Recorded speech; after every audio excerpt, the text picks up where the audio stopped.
Numbers chapter 16, verse 1 to 11. Numbers chapter 16, verse 1 to 11. Verse 1. Now Korah, the son of Isham, the son of Kohath, the son of Levi, with Dathan and Abiram, the sons of Levi, and on the son of Peleth, sons of Reuben, took men, and they rose up before Moses with some of the children of Israel, 250 leaders of the congregation, representatives of the congregation, men of renown. They gathered together against Moses and Aaron and said to them, You take too much upon yourselves, for all the congregation is holy, every one of them, and the Lord is among them. Why then do you exalt yourselves above the assembly of the Lord? Verse 4.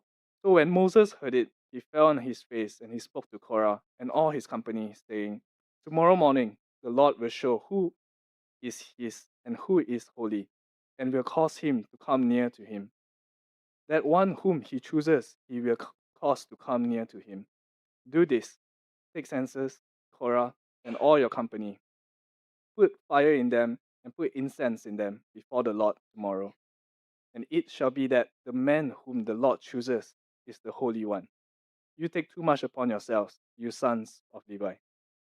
Then Moses said to Korah, Hear now, you sons of Levi, is it a small thing to you that the God of Israel has separated you from the congregation of Israel, to bring you near to himself, to do the work of the tabernacle of the Lord, and to stand before the congregation to serve them? And that he has brought you near to himself, you and all your brethren, the sons of Levi, with you and with you, and are you seeking the priesthood also? Verse 11. Therefore, you and all your company are gathered together against the Lord. And what is Aaron that you complain against him?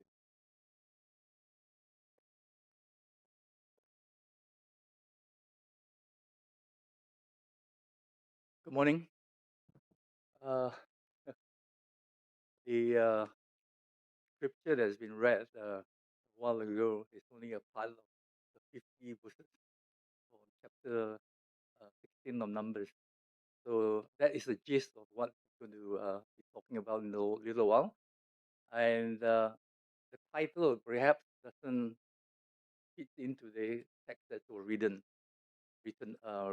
early on. But in time, when I have an expose on that, then you will know exactly how we can turn that into the church unity and harmony.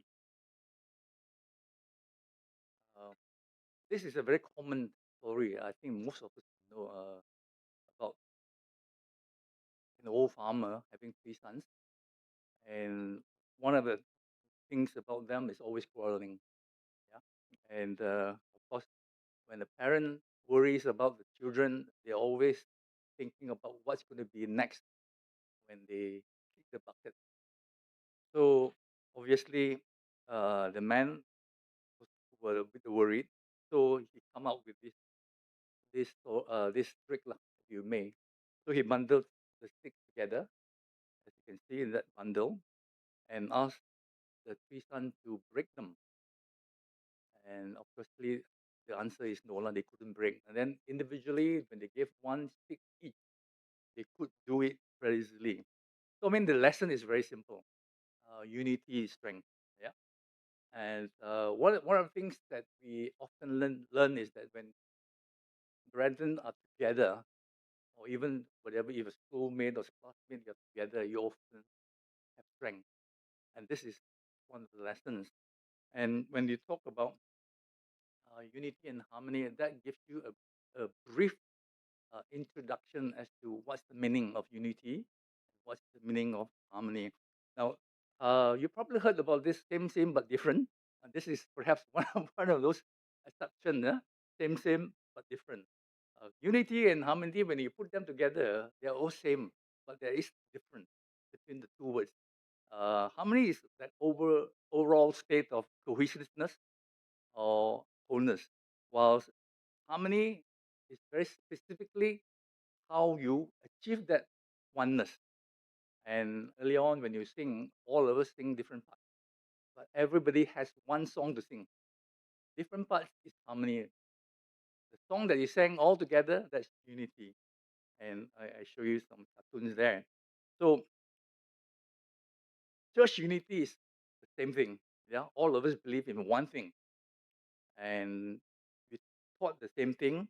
And church harmony is also with different individual forming that one church. So harmony and church are together, same but different. It is better expressed in 1 Corinthians chapter 12, verse 12.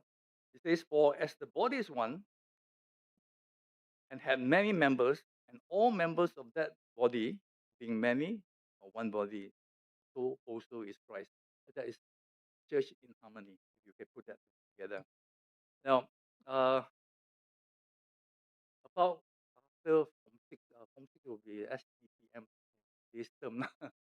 I happened to visit Singapore, and I think there was about either a speech that was during the Independence Day or something like that, or year end or something like that, where I heard about Lee Kuan Yew when he spoke over the black and white TV, and I was very impressed. He spoke in three languages. I never knew he could speak three languages, and I only could probably one or maybe one then, and I was really impressed. And that was something that they wanted to encourage the whole country, because it was during the time when they were trying to come out from the independence we made. They were separated from Malaysia, and he wanted to make sure the country is one.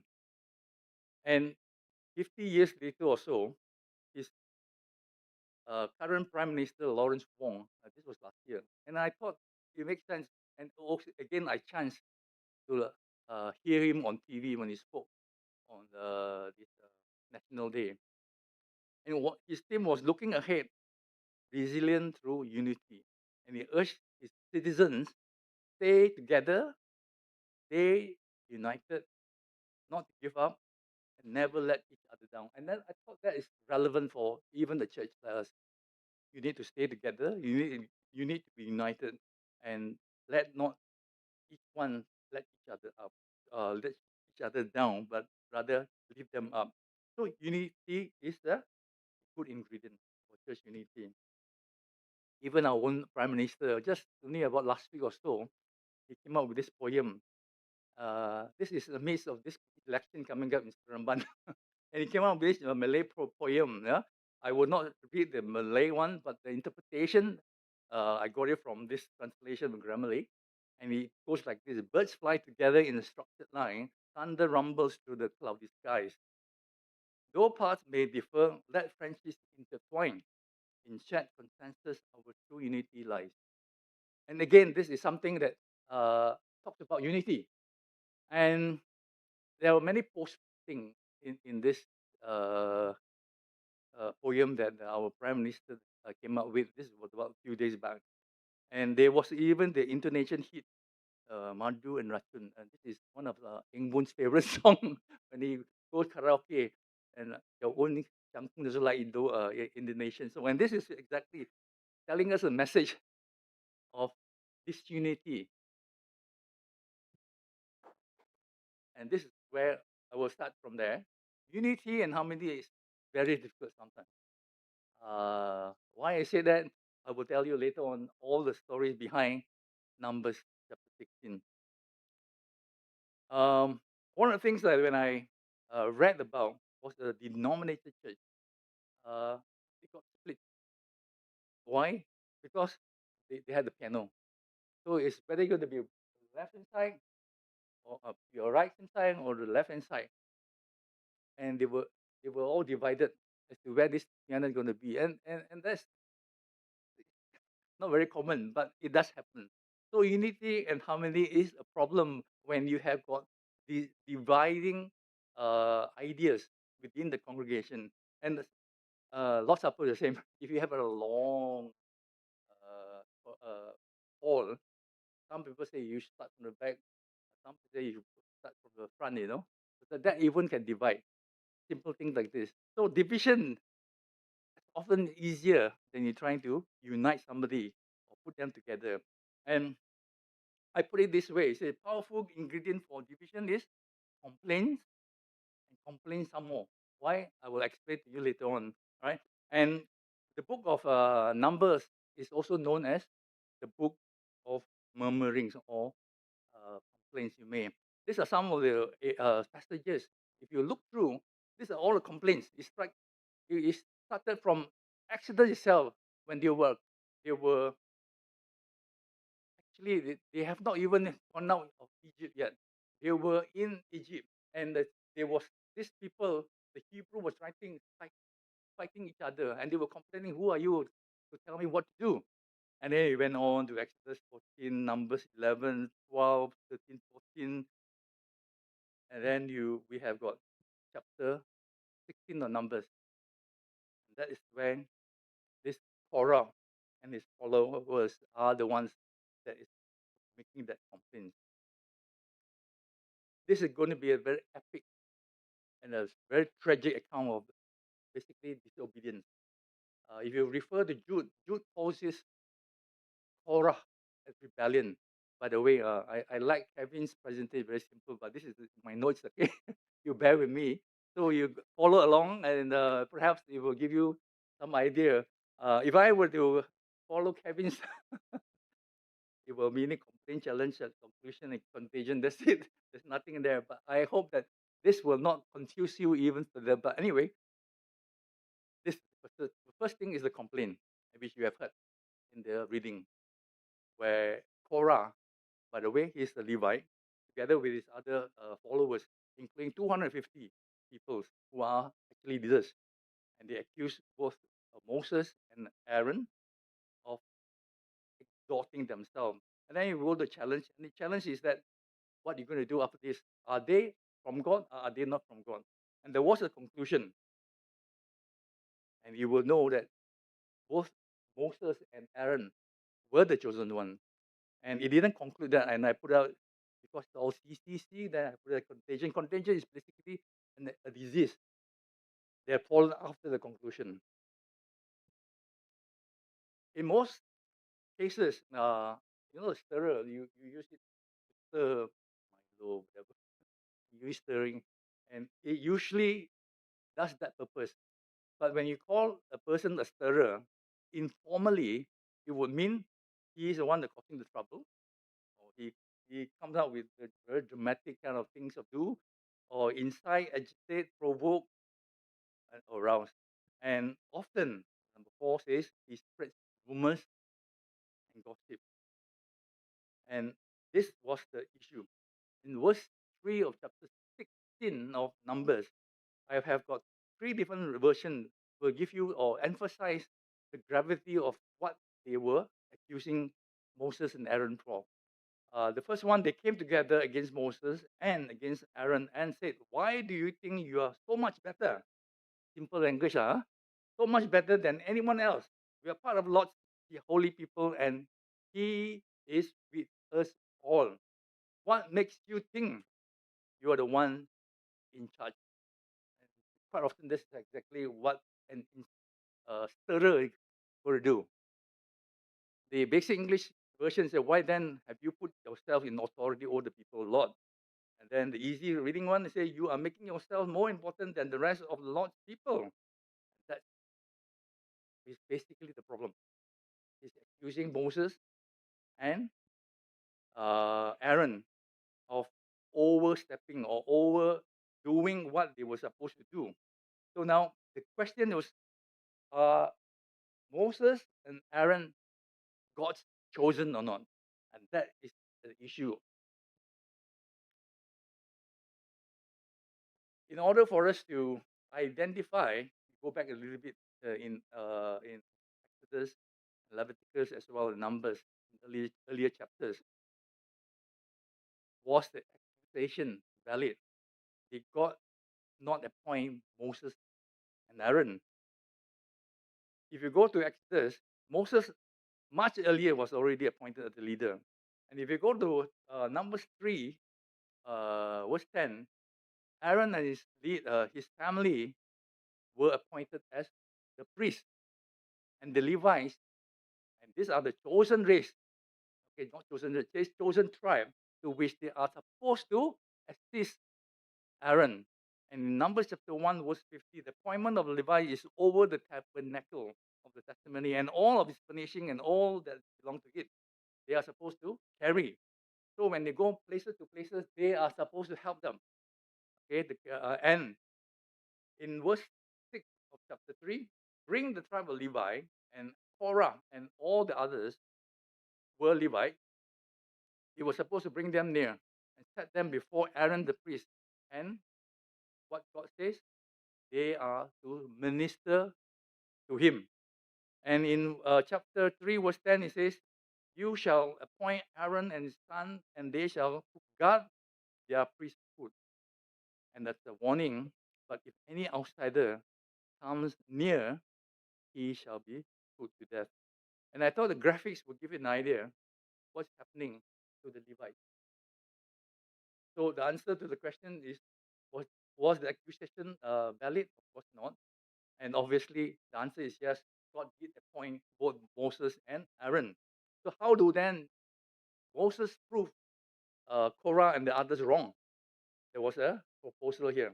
Now that chapter 16 earlier on was read also. That tomorrow the Lord will show who is his and who is holy. He says, now do this. He says, do this. Take censers, okay? Put fire in them and put the incense. The visual will show you that's how it's going to be. And they will say whether these were the chosen ones or not. So you see, come forward. And this test is to go before the whole congregation. And the conclusion is this. It says, by this you shall know that the Lord has sent me to do all this work, for I have not done them of my own will. Now he says, if the man dies naturally, that means they die without any other supernatural area of dying. He said, then the Lord has not sent them. Verse 30, chapter 16. But if the Lord creates a new thing and the earth opens its mouth and swallows them with all that belongs to them, and they shall go down alive in the pit, then you will understand that this men have rejected the Lord.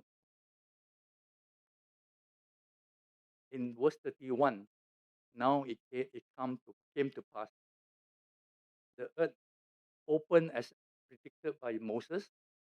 Korah and his followers, 250 of them, plus Dathan and Abiram, altogether about 253, if you may, all got swallowed up, and also being burned. And this is what happened. The verse says, then you will understand that these men have rejected the Lord. And my question is that did everyone in the camp understand whether they have rejected the Lord or not? And obviously the answer again, they did not understand. They didn't appreciate the fact that both Aaron and Moses were God's people. So on the next day, and this is where I say complain some more, and this is exactly they complain some more. On the next day, all the congregation of the children of Israel complained. He complained, 253 already died. Here, next day, not, not 1 year, or next year, or many years later, it is the next day. They complained again. And this time, the plague took place.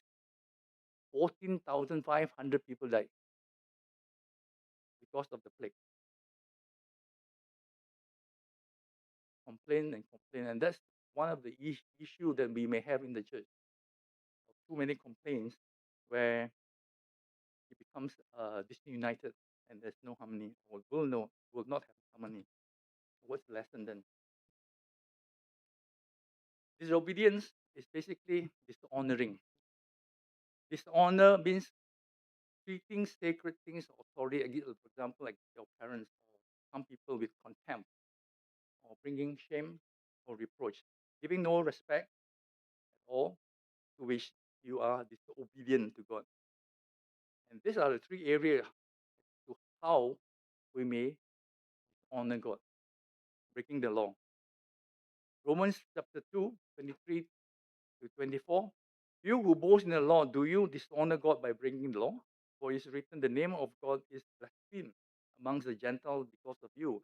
And that's exactly what you and I, because of our behavior as Christians, people will look at us and blaspheme God because of our behavior, disregarding or rejecting God's authority. In Malachi chapter 1, verse 6, he says, God was pleased with the people because a son honors his father and a servant his master.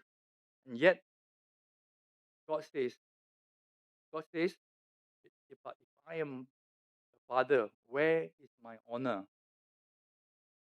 And if I am a master, where is your fear of me? Meaning to say, are you honoring me?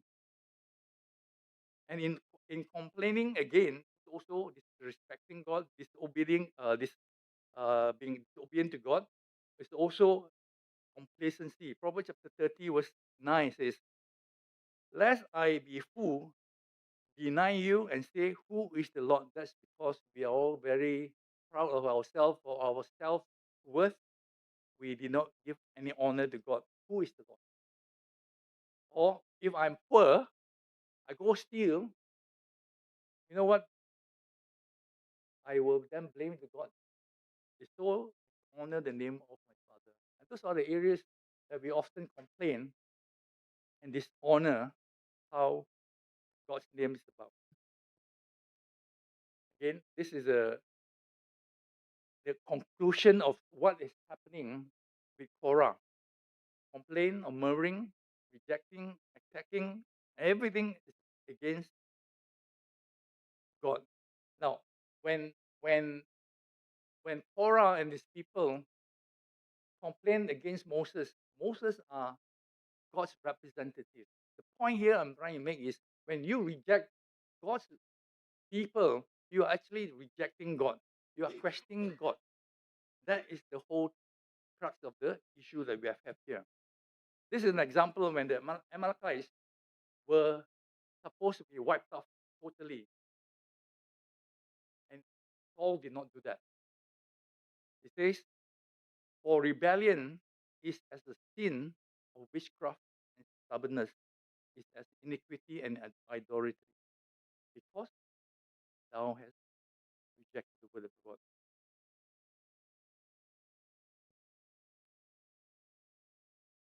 When we have church leader in different congregations, they are anointed by God. They are chosen by God. They are represented by God. When Saul rejected, or rather, when Saul was rejected by God as the king, likewise Miriam, when he complained together with Aaron, saying, "Is God only speaking to Moses only?" Then she became a leper for 7 days. Korah's rebellion cost one is his life, two is two other guys, Byram, okay, and then 250 others, 14,700 souls. You add all them, it's almost 15,000 people died in 2 days for dishonoring God. Your leaders or your elders in the church, likewise in Quek and anywhere else, will fall if members keep complaining and challenging all the time. And in this regard, Moses fell. If you remember when he was supposed to speak to the rock, but he struck the rock, and the water came out nonetheless. But God says, because you did not believe me, to hallow me in the eyes of the children of Israel. And this is very important. It is sometimes important to show your respect to God. And if you don't, what God says, therefore you shall not bring this assembly into the land which I have given them. And Moses never did enter the promised land. That promised land is the promised land that you and I is hoping for today, to which after life's end, we will go to heaven. And God wants you and everyone to honor their leaders. Hebrews chapter 5, verse 4 says, And no one takes this honor for himself, but only when called by God. If you are not representative, like in the case of Korah, there's no honor. So the reason why I want to bring this out is that in order for unity and community in the church, you need to submit to your leaders. You need to honor them. You need to follow them. And rebuking an elder is often a case if there is a case. And in First Timothy chapter 5 verse 1 says, rebuke not an elder, but entreat him as a father. And in the same chapter 18 verse later, he says, against an elder receive not an accusation, but before two or three witnesses. Obviously, he's telling you that if there is an issue with the elders, you can bring up the case, right? But the point is that the elders are actually being entrusted to look after you. If a person is supposed to look after you, they will look and take care of the church. And it is therefore necessary for us to question ourselves.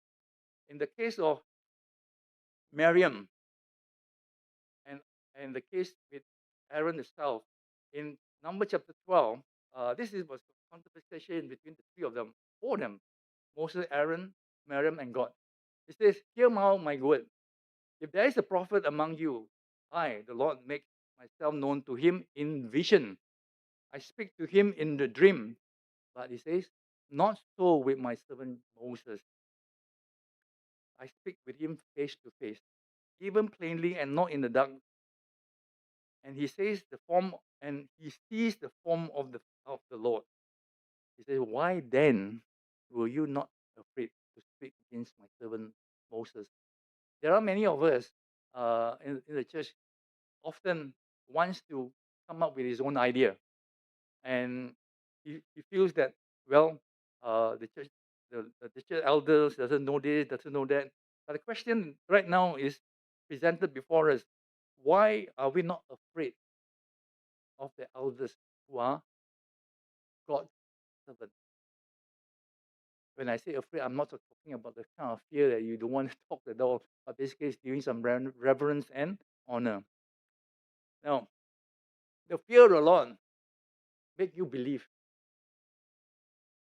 so you can have more faith. The fear of the Lord will lead you, okay, to serve Him sincerely and faithfully. Um, Quite often when I notice, maybe I should make my qualification. I am not making any comparison with you or anybody else. So when I see this one, this is something that I have gone through. When I was in Australia, this man is a huge burly man. He has got a very deep voice when he prayed. Very, very good prayer. And you feel uplifted from the prayer. But that's not what I'm saying. When our people comes up here and then he's trying to put an act, a performance, that's not what I meant. You see, so it's natural for him to have this deep, bellowing voice, and then he prayed.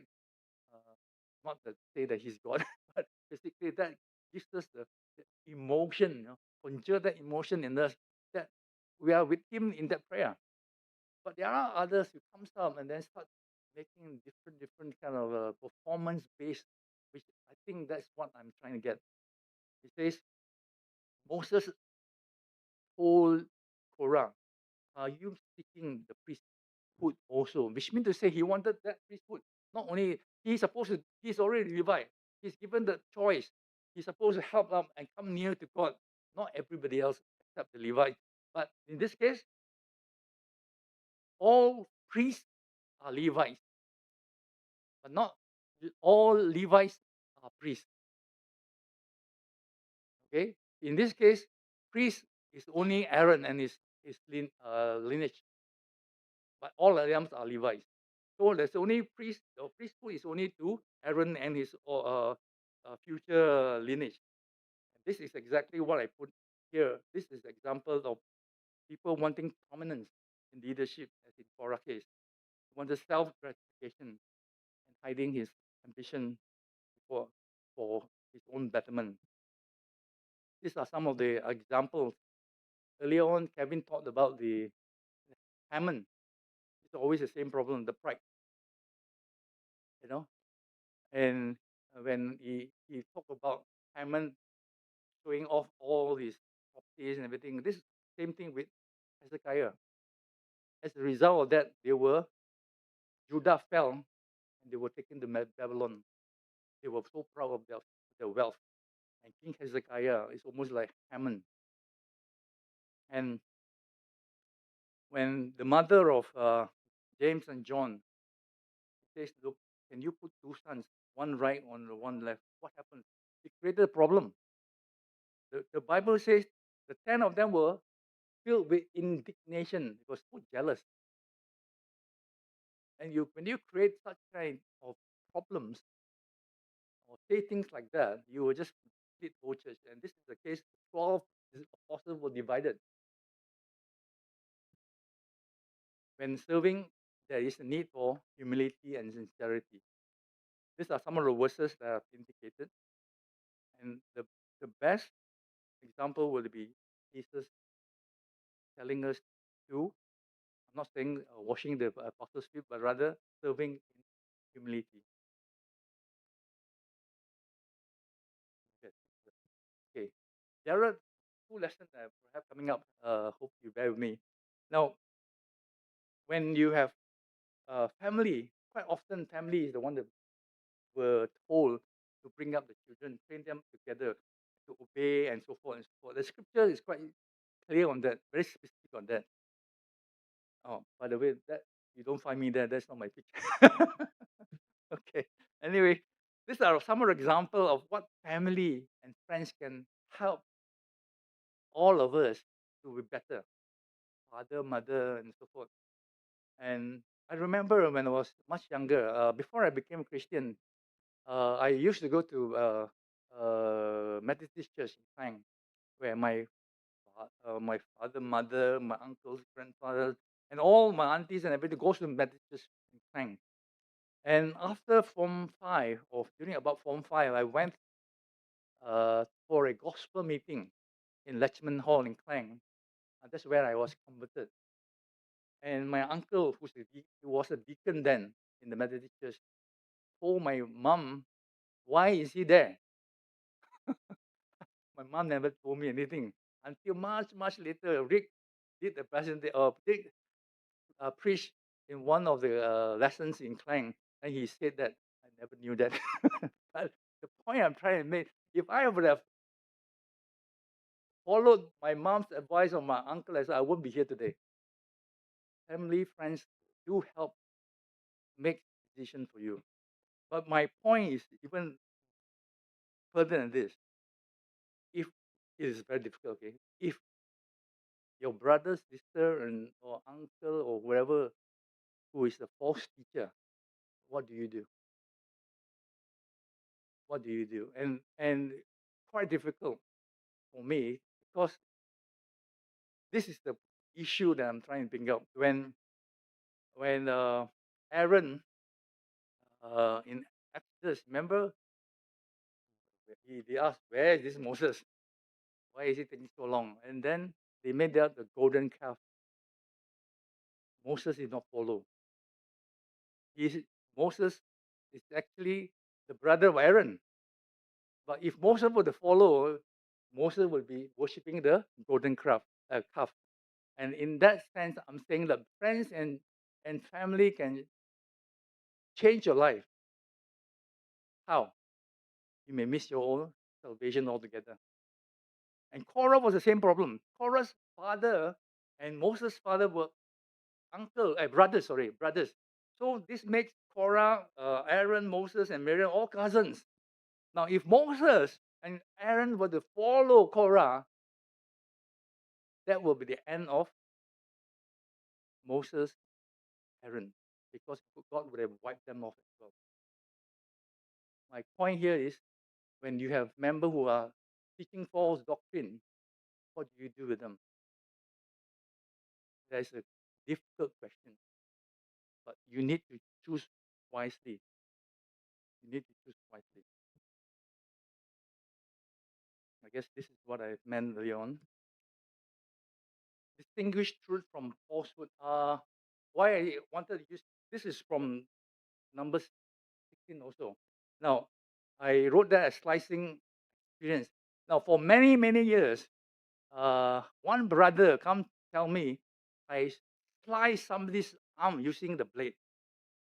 And every year, he's not in Malaysia, but every year when he comes back, he will tell me, oh, this guy, slice somebody's. I never even knew what had happened. And I was trying to figure out when did I do that. And this guy just taunts me every time he comes to back to client. He taunts me with that. But so happened one day, the guy who actually got sliced was standing beside him. He corrected him. No, he's not John. For somebody else. That that day, I was so relieved. It's so terrible. The the thing happened 100%, but the people involved was wrong. I was never there to slice anybody. But this guy has been telling me years after years for 20, 30 years. Every year when he comes, he telling me falsehood lies flies and the truth comes limping after it. So that when man comes to be undeceived, it is too late. It is difficult. You have to know what is true, what is. We have situation when brethren say different things in the church. It split the whole church. So much so, brethren will take sides. And this is the problem when we find people not putting themselves, knowing you need to know what's the truth first. Like my real life example, they didn't know what's happening, but then I was the one that was victim going year after year until this is actually a few years back only that I got relief. Okay, anyway, distinguishing truth from falsehood, and that was the same issue. Korah lied and cheated the whole congregation. The serpent's case was the same. He presented a half truth to Eve that she will not surely die. And for me, to you, guess the fact right first before blowing up and propagating something that happens to be fabricated and inaccurate. This is taken from Proverbs. Maybe I skip that one. Most younger one may not know this. Ebony and Ivory. Young people. The older one will know lah. This is Paul McCartney and Stevie Wonder. I like this song. It was so melodic. It talks about black and white. If you play the piano or the keyboard, it says, ebony and ivory live together that's one of the part of the lyrics. Live together in perfect harmony, side by side on my piano keyboard. And I thought that's perhaps what unity and harmony needs to side by side. Yeah, in perfect harmony. This I chance the slide on the right hand side. I chance this because this is something that supposed to appear 2,000 years or more ago. Chinese book, something like that, where Xi Jinping wasn't the president yet, and he used this one in trying to unify Taiwan and China. He says when brothers are of the same mind, they can cut through metal. And I thought it's quite encouraging. You, me, everybody in the church must have the same mind. That same mind or like-minded is translated in some versions as harmony. Harmony. And those are the verses I thought will encourage you to have the same mind in harmony. In borrowing what Lawrence Wong talked about, stay together, stay united, this is the same thing that is you can find in 1 Corinthians chapter 1, verse 10. Everything about is to be of the same mind.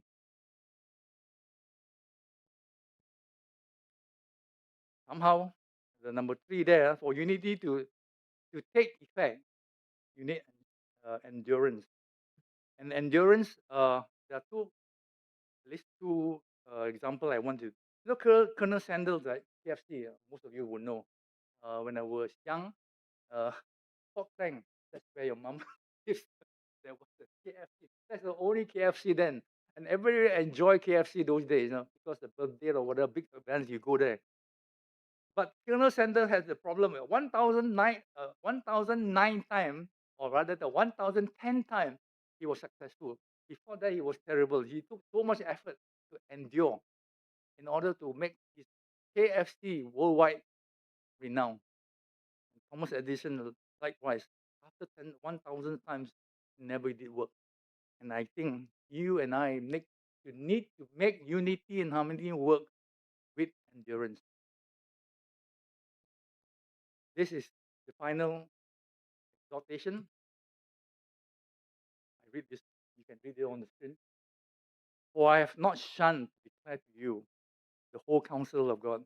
Therefore, take heed to yourself and to all the flocks among you, which the Holy Spirit has made you overseers to shepherd the church of God, which he purchased with his own blood. For I know this, that after my departure, salvation will come in among you, not sparing the flock.